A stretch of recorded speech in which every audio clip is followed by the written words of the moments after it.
Breaking news.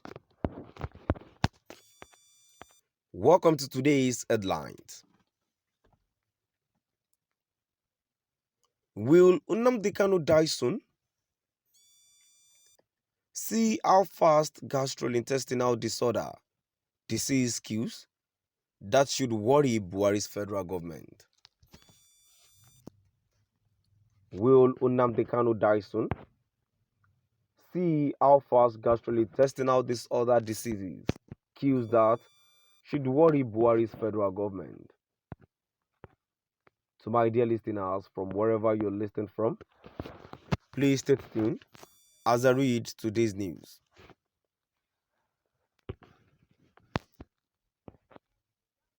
Nnamdi Kanu is the leader of IPOB and the creator of ESN, who has been in Dïēsease detention for many months while facing charges in court.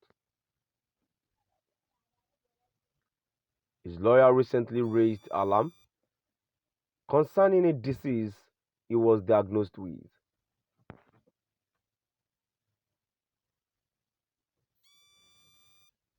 Any condition or illness that affects the gastrointestinal tract is referred to as having gastrointestinal disorders.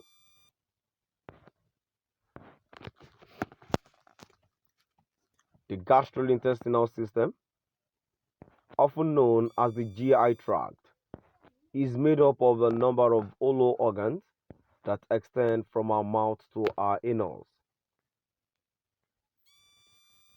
Our mouth, esophagus, stomach, small intestine, large intestine, and anus are the organs that make up our GI tract. It is a disease brought on by inflammation and infection of the digestive tract. Abdominal pains, diarrhea, and vomiting are common symptoms. The illness frequently resolves on its own within a few days. Nnamdi Kanu's Anthony Ifeanyi Ejiofor revealed that after experiencing recurrent heartburn, his client was diagnosed with a gastrointestinal illness. After visiting Kanu when he was being held by the Department of State Services, Dïēsease in Abuja, Ejiofor made this disclosure in a statement. He said, "Presently, Onyedulu is experiencing gastrointestinal disorder, which requires regular intake of antacids and other availing medical solutions following persistent heartburn.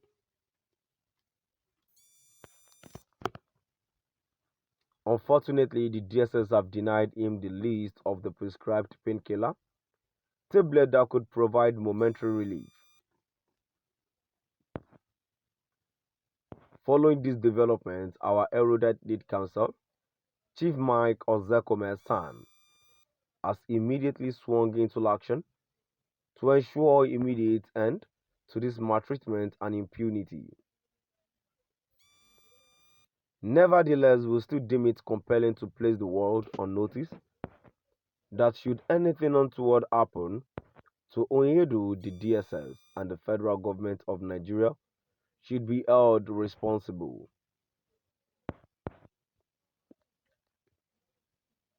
Highlight of the visit was to review other pending litigations initiated against the Federal Republic of Nigeria for their grave violation of international laws and treaties in their criminal abduction and extraordinary rendition of Onyedulu, sanctions and reparation arising from this act of state terrorism.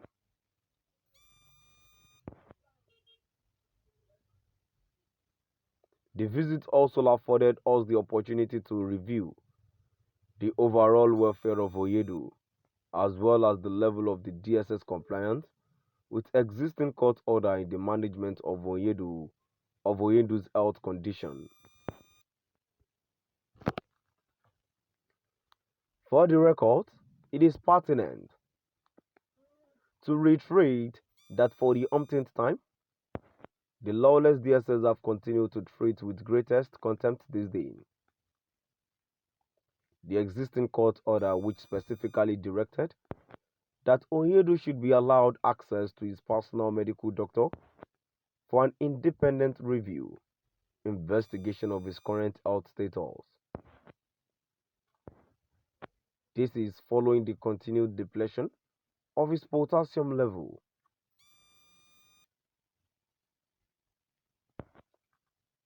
Regrettably, this court order is gravely flouted with impunity by the Dïēsease as efforts made by Onyedu's personal doctor to see him at the Dïēsease facility where Onyedu is currently being detained was rejected by the Dïēsease. Enough is enough for this seemly impunity.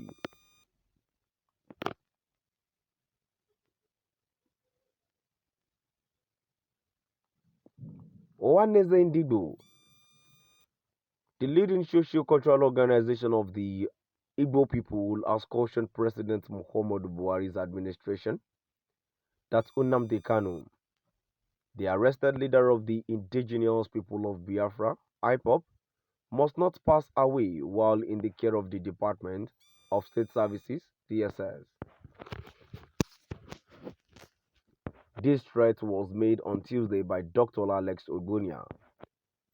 The Ohanaeze spokesman in a statement added, Nnamdi Kanu must not die in prison.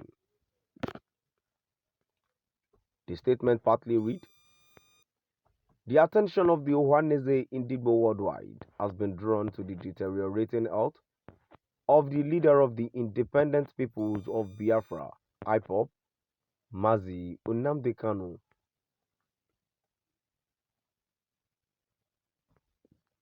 Information reaching us indicates that Nnamdi Kanu is currently suffering from gastrointestinal illness, which necessitates the constant use of antacids and other available medical treatment.